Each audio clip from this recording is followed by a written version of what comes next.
Cocoa is, I would call it even at a certain point, a lazy man's crop when you go past the first 5 years. But then it's a product, the final product from cocoa is chocolate. And chocolate is so widely consumed, by people of all ages. And it's only starting now. If the Europeans have been the ones who have been the main consumers of chocolate, and the Americans.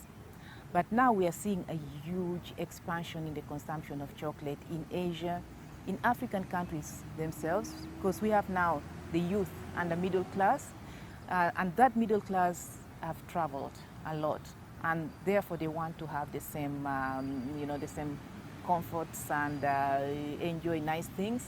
And so when you look at cocoa, then compared to other primary commodities, we see that the demand is growing, and it's going to continue growing a lot.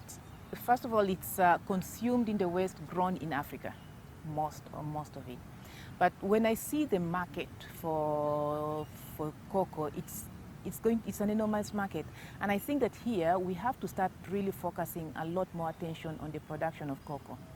The first 5-7 years is a little bit difficult in the sense that cocoa, like any other tree crop, it takes time to, from the time of preparing the seedlings correctly, transplanting them, managing the plantation, or managing the farms, until it starts yielding the first fruits. The very first fruits, if it's well done, starts yielding in 2 years, 3 years, but then the crop becomes full from 5 years onwards.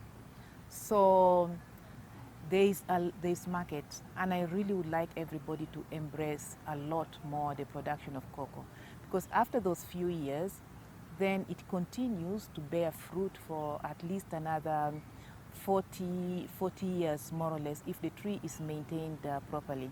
And the beauty of it is that, once cocoa is from 7 years old, it forms a canopy, and therefore the maintenance even of the trees underneath is not that complicated anymore, because the weeds really reduce, and it needs to be pruned.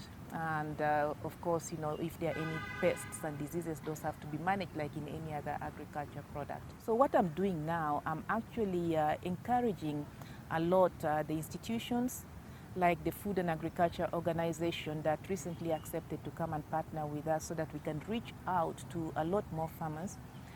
My plan is to try and get up to 12,000 farmers in the area where we're operating in. And I intend to mobilize up to about 12,000 farmers to produce cocoa within the next 3 years.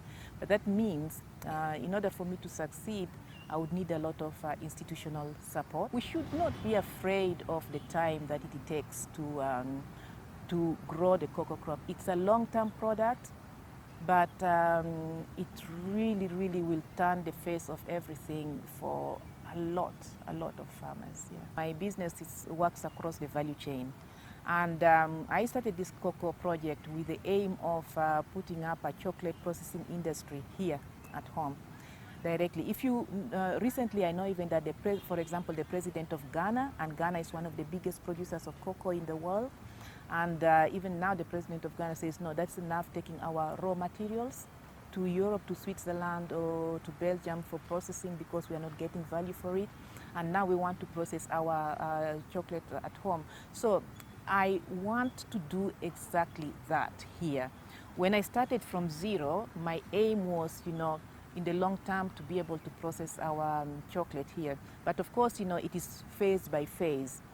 Now we focused on getting the crop first, and then once we have the volumes, I would then want to start looking for the financing to invest in a chocolate processing facility.